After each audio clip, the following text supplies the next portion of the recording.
to the post-game show for Warhammer 40k 8th edition Group 6, which covered battle reports 40 through 51. Today we will be going over the final records for each of the army from this group, and I will also be giving my thoughts and opinions on how the armies did and how they could be made better. So of course, starting off, we have the Warlord from each army before us, the Demon Prince of Nurgle from the Death Guard, the Wolf Guard Battle Leader from the Space Wolves, the Commander from the Tau Empire, and the Demon Prince of Khorne with wings from the World Eaters. So in terms of final records, the Death Guard achieved 5 wins and 1 loss. The Space Wolves achieved 1 win and 5 losses. The Tau Empire achieved 5 wins and 1 loss. And the World Eaters achieved 1 win and 5 losses. And so with that record in mind, this is the placement within the group. The Death Guard and the Tau Empire both had 5 wins and 1 loss, and they split against each other, getting 1 win and 1 loss against each other, which means that the tiebreaker comes down to overall victory point differential. And so in first place, we have the Death Guard with 5 wins, 1 loss, and a plus 27 victory point differential, which means in second place, we have the Tau Empire with 5 wins, 1 loss, and a plus 8 victory point differential. The World Eaters and the Space Wolves both had 1 win and 5 losses, and they split against each other in their series, 1 win, 1 loss apiece, which means that the difference between them also comes down to a victory point differential. And so in third place, we have the World Eaters with 1 win, 5 losses, and a minus 12 victory point differential. And in fourth place, which is also last, we have the Space Wolves with 1 win, 5 losses, and a minus 23 victory point differential. And so before we break down each army individually, I just want to take a moment to reflect. The Death Guard and the Tau were both clearly better than both the Space Wolves and the World Eaters. Before the group began, I was expecting something a little bit more competitive. I figured maybe one army would go 4-2, 2 would go 3-3, and then of course one army would have to be at the bottom at 2-4, but everything would be a lot closer. I did not expect 2 of the armies to blow out the other 2. And so going in order from first place to fourth, let's break down each of the armies.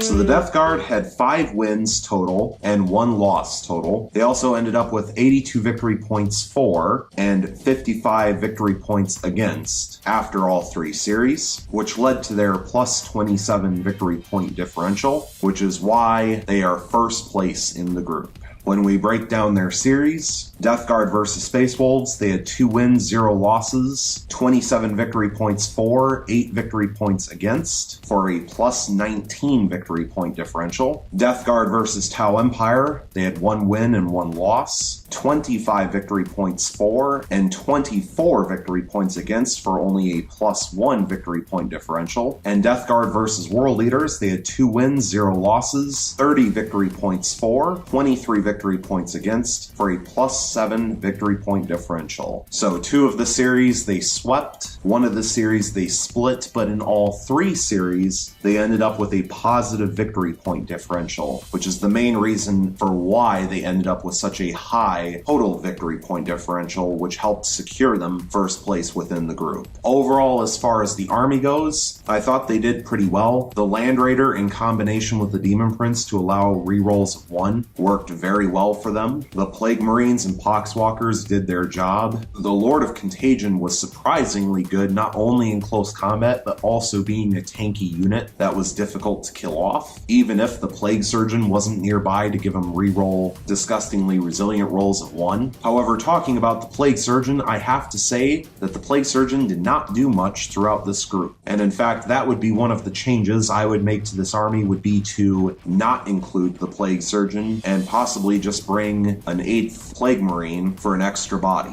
Mostly because the only time that the Plague Surgeon actually was useful was in the series against the Space Wolves, when he was able to get into combat with various Space Wolf units and take advantage of his +1 to hit and wound rolls against Adeptus Astartes infantry and biker units. Against both the World Eaters and the Tau Empire, he really didn't do anything. And I don't even know if his ability to reroll disgustingly resilient rolls of 1 was used more than half a dozen times throughout the entire group. So he definitely wasn't worth the 65 points, and something else that would have been more useful could have been brought instead. Like a squad of Poxwalkers. For the cost of the Plague Surgeon, they could have brought a third 10-man Poxwalker squad, which, considering how resilient the Poxwalkers are and how difficult they were to kill off, that could have been very useful. The other big change that I would have made is that the Plague Burst Crawlers really did not do much throughout the group. There were a couple shooting phases where they actually did something, but for the most part, they just kind of sat there. Now, I will say they were really tanky, so they were hard for the opponent to kill off. However, their lack of usefulness in their own shooting phase somewhat negated that. I wonder if getting rid of the 2 Plague Burst Crawlers and the Plague Surgeon and then bringing 2 Predators with all last cannons would have been a lot better. Because I have to say, hitting on 4s instead of 3s made a really big difference. The other big difference, and this was most noticeable against the World Eaters, was the fact that the Entropy Cannons and the Plague Burst Mortar were only strength 8 instead of strength 9, made a huge difference when targeting the Khorne Lord of Skulls and the World Eaters Chaos Land Raider. Wounding on 4s instead of 3s made a big difference when it came to those wound rolls. And yes, while the Plague Burst Mortar was able to take advantage of the Warlord trait Arch Contaminator from the Warlord Demon Prince of Nurgle, the problem is, because it had D6 shots and wasn't a guaranteed 2 shots or 3 or 2d3 like a Predator autocannon would be, there were times when they rolled only 1 or 2 shots. And then, with hitting on only 4s, meant that a lot of the time they didn't even have a chance to try to wound in the first place. So I would either switch out those Plague Burst Crawlers and the Plague Surgeon for 2 Predators, all with last cannons, or for another Land Raider, because between the Plague Surgeon and the 2 Plague Burst Mortars, they certainly would have just about enough points to cover the cost of another Chaos Land Raider. And of course, we could take off the Combi Flamer, which didn't do much, or the Havoc Launcher, which also didn't do much, from the 1 Chaos Land Raider that they did bring in order to help pay for a second Chaos Land Raider. And in fact, I think that's what I would do, is I would take the second Chaos Land Raider. Now, yes, that would mean that they wouldn't be able to bring the heavy support detachment for a +1 command point, but I think the extra Chaos Land Raider would make up for that. You have 4 last cannon shots, and you have a 2-up armor save. And I think having a 2-up armor save against most of the units would make up for the fact that you don't have a 5-up invuln anymore. The only difference, of course, is that the Plague Burst Crawlers have disgustingly resilient, which did play an important role at times.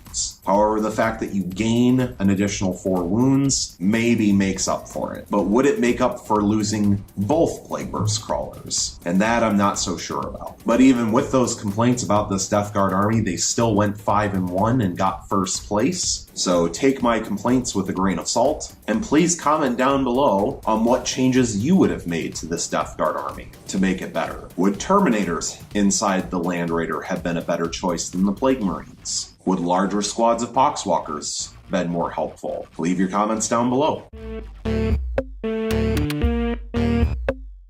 Now taking a look at the Tau Empire, they ended up with 5 wins and 1 loss, of course, with 62 victory points for and 54 victory points against, leading to their final +8 victory point differential total. When we break it down by series, Tau Empire versus Death Guard, they had 1 win, 1 loss, with 24 victory points for and 25 victory points against, leading to a -1 victory point differential. When the Tau Empire faced off against the Space Wolves, they ended up with 2 wins and 0 losses, with 16 victory points for and 17 victory points against, leading to a -1 victory point differential total as well. And then finally, Tau Empire versus World Eaters, they ended up with 2 wins and 0 losses, with 22 victory points for and 12 victory points against, for a +10 victory point differential. So obviously the Tau Empire swept 2 of their opponents and split with a 3rd. However, they only had a positive victory point differential in 1 of the the sweeps. In the other sweep and the split, they ended up with a negative victory point differential, which is why they ended up with only a +8 victory point differential and why they ended up in second place behind the Death Guard. And while this makes sense in the split against the Death Guard, the reason for why they ended up with a negative victory point differential against the Space Wolves was because one of the games ended in a tie, but the Space Wolves conceded, and then in the second game, the Space Wolves were ahead in victory points, but only had 2 units left on the table, and so they conceded because they were going to be tabled within a turn or two anyways. But of course, this hurts the Tau Empire because it hurt their victory point differential. So while the Space Wolves may have lost that series, they were able to stick it to the Tau Empire before going down. However, with that being said, this was a very good Tau Empire army. I will say those Storm Surges were incredibly powerful and impressive. The Pathfinders with their marker lights did exactly what they were supposed to do. Fire Warriors did exactly what they were supposed to do. And in fact, I'm not sure that there's much that I would change. I think the only thing that I would need to change is removing the ion rifles and replacing them with regular Pathfinders with marker lights. Because overall, the ion rifles didn't really do a whole lot, and so just having more regular marker lights would have been better for them, but I'm not really sure what could make this army better. One possibility would be take out the ion rifles for regular marker light Pathfinders, get rid of both Cadre Fireblades, and switch out the 2 missile pods on the commander for something that's cheaper, and then be able to take Long Strike for the second HQ. That might help, but at the same time, Long Strike has enough wounds that he could be targeted regardless of whether or not he's the closest enemy unit, even though he's a character. And so that actually could possibly be bad for the Tau, because Long Strike would make for a very good unit to kill off for first blood for any of their opponents. So I don't actually know if that would be helpful. But by switching out the 3 ion rifles for 3 regular marker light Pathfinders, you wouldn't need the marker lights from the 2 Cadre Fireblades, which means you could potentially remove them and switch them out for a different HQ. However, I will say, especially against the World Leaders, that being able to fire 3 shots at rapid fire range with the pulse weapons, if they were within 6 inches of the Cadre Fireblade, was really, really nice. In fact, that's why Karn the Betrayer was killed off in Overwatch at least once. I don't remember if he was killed off in Overwatch the second time, but I know he was killed off in Overwatch at least once, and partially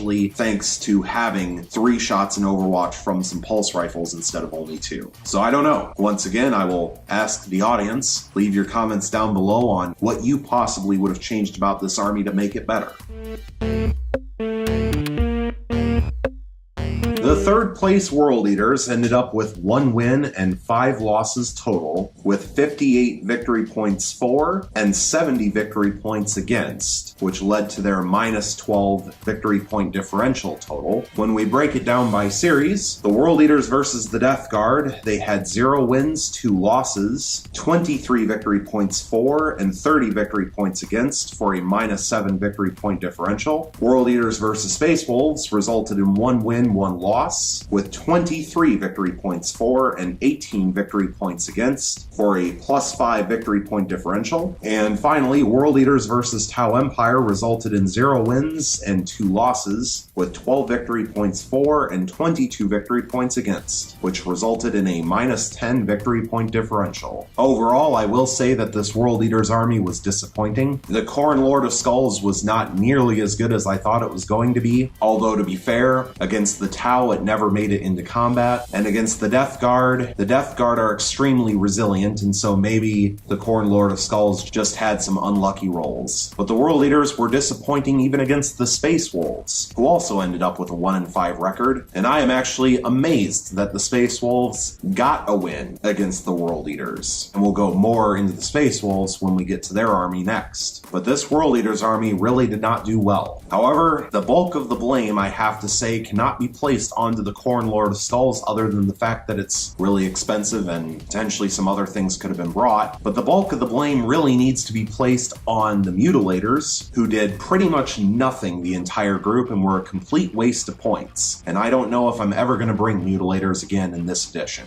Between their point cost, the fact that they're only toughness 4, and how weak their flesh metal weapons can be if the dice roll poorly, they really need a minimum of 6 attacks apiece. Because from what we saw, there was no point in bringing these Mutilators over regular Terminators with dual lightning claws. There really wasn't. Because yes, they can be strength 8 if the dice roll properly, but Terminators with lightning claws would at least be able to re-roll failed wound rolls. And of course, if the dice roll poorly, they might only have -1 AP and 1 damage apiece, which is not very good. And the fact that they take up 3 slots in the Land Raider instead of only 2 means that I could fit in an extra Terminator, or 2 extra Terminators if I don't bring a character with them. So the Mutilators were incredibly disappointing. The Cultists got killed off way too quickly, and a lot of times they did extra damage to themselves if the game had gone on long enough and the World Eaters were out of command points they couldn't use Insane Bravery. The World Eaters were tabled once by the Tau, and in the second game, they weren't tabled, but they only had 4 cultists left on the table, so they pretty much were tabled. And the Demon Prince of Khorne with wings was also not very good, which was extra disappointing because he was the Warlord. It's very strange to me that the Demon Prince of Khorne from the Chaos Space Marines Codex, if you give him the World Eater's Legion trait, only gets +1 attack on the charge, whereas a Demon Prince of Khorne with wings from the Chaos Demons Codex gets +1 attack and +1 strength. Now, I suppose to make up for it, if you take him from the Chaos Space Marines Codex, he gets Death to the False Emperor, but unfortunately for the World Eaters, that only potentially helped in 2 of the 6 games. That was not helpful at all against the Death Guard, and it wasn't helpful at all against the Tau Empire. And also, considering the fact that the Demon Prince of Khorne with wings got absolutely destroyed a couple of times in close combat, was a really bad look.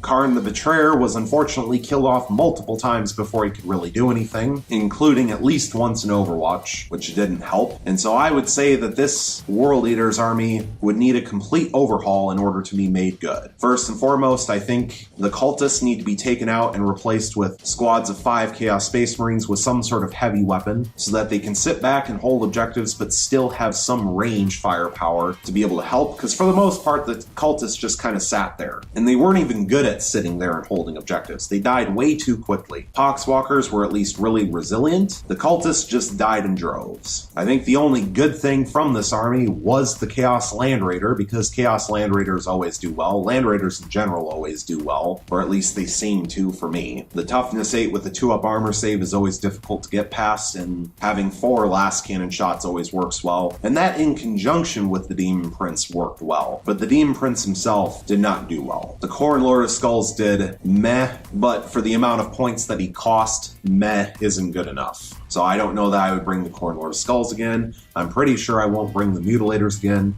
The Cultists really didn't do much. The Demon Prince of Khorne didn't do much, and Karn the Betrayer didn't do much. So I would say scrap the entire army except for the Chaos Land Raider and start over. So leave your comments down below on what you would change about this World Eaters army. And finally, we have the last place Space Wolves. 1 win total, 5 losses total, 43 victory points for, 66 victory points against, leading to a -23 victory point differential. When we break it down by series, Space Wolves versus Death Guard, they had 0 wins and 2 losses, 8 victory points for, 27 victory points against, for a -19 victory point differential. Space Wolves versus Tau Empire, 0 wins, 2 losses, 17 victory points for, 16 victory points against, with a +1 victory point differential. And finally, Space Wolves versus World Eaters, 1 win, 1 loss, 18 victory points for, 23 victory points against, with a -5 victory point differential. And so just like with the World Eaters, this army was incredibly disappointing, especially considering the fact that a lot of the models used in this army are available in the new box set from Games Workshop, the Space Wolves versus Genestealer Cult box set, which is why I brought a bunch of Primaris models, because you gotta start your army somewhere. And I have to say, after playing this, that the Primaris models are really,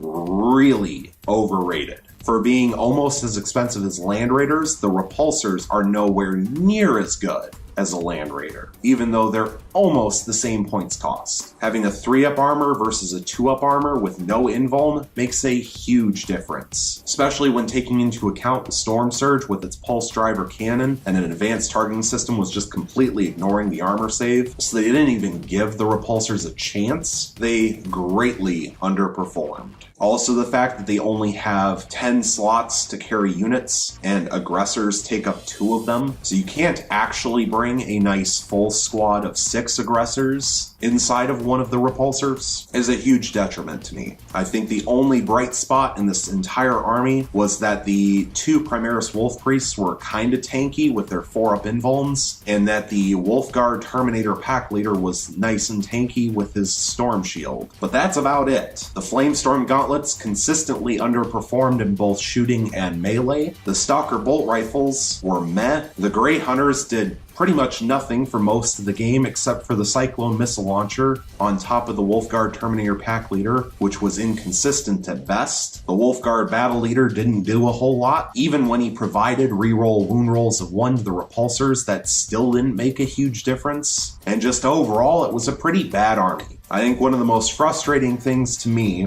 given my playstyle, is the fact that the Space Wolves do not have a good way to bring a long-range weapon on a troop choice. I think the only way to get a good long-range weapon onto a troop choice is with the Wolfguard Terminator pack leader with a Cyclone Missile Launcher. You can't bring last cannons, you can't bring regular missile launchers, you can't bring plasma cannons. You'd have to bring long fangs in order to bring those kind of weapons on infantry. And unfortunately, scouts are an elite choice for the Space Wolves. And I think that's really the most frustrating part for me, because I like to bring troop choices that have a long-range weapon that can sit back and hold objective markers and still provide support. And the Space Wolves really don't have a good way to do that. I have to say, after playing this group, that all Primaris models need a significant points decrease. And we're not talking like 1 or 2 points. Like, Intercessors should be like 10 points apiece. Aggressors, their point cost needs to be cut in half at least. Repulsors need to be dropped by like 100 points for what they can do, because this army was completely useless at 1500 points. Especially comparing what the Tau were able to bring for exactly 1500 points, this Space Wolves army at exactly 1500 points is nowhere near as competitive. But that's enough ranting and complaining from me about this particular Space Wolves army. Long story short, I would scrap the whole thing and start over, just like with the World Eaters army, and I'd be interested in hearing your thoughts on what you would change about the Space Wolves army and how you would make it more competitive.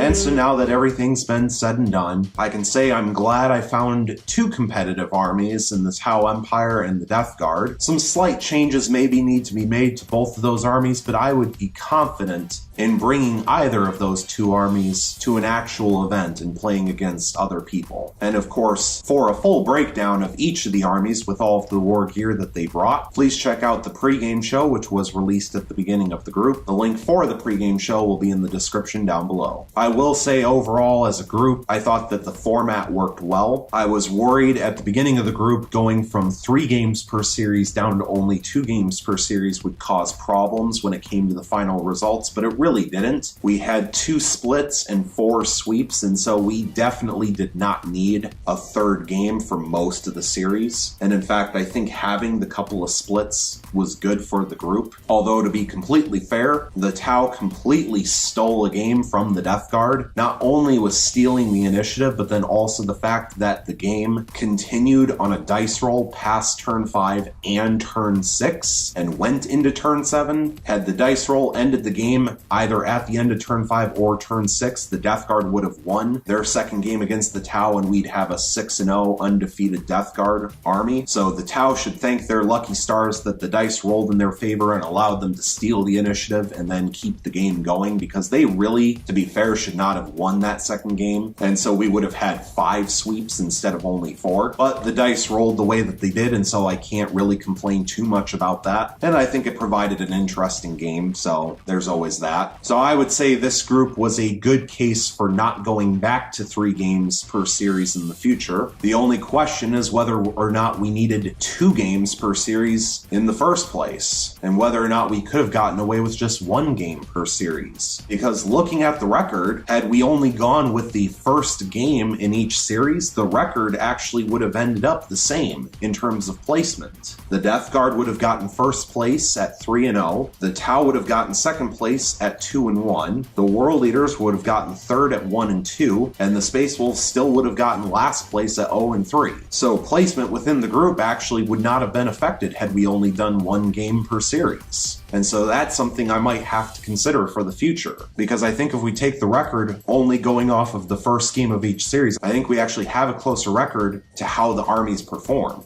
Because like I said, I was surprised that the Space Wolves won a game against the World Eaters. Considering how badly the Space Wolves got beat by the Death Guard, and the fact that the World Eaters weren't going to have to take quite the amount of shooting firepower against the Space Wolves that they did against the Tau, I really expected the World Eaters to sweep the Space Wolves, and the fact that the Space Wolves got a win shocked me. And like I said, I think the Tau should thank their lucky stars that they won the second game against the Death Guard, so I think it would more appropriately reflect how good the armies were had only the first game been taken. But I'll save thinking about changing up the group format for a different video, as that's about everything that I have to say for this group. So thank you so much for watching. I really hope you enjoyed. Leave any and all thoughts that you have down in the comments below, and stay tuned for the next one.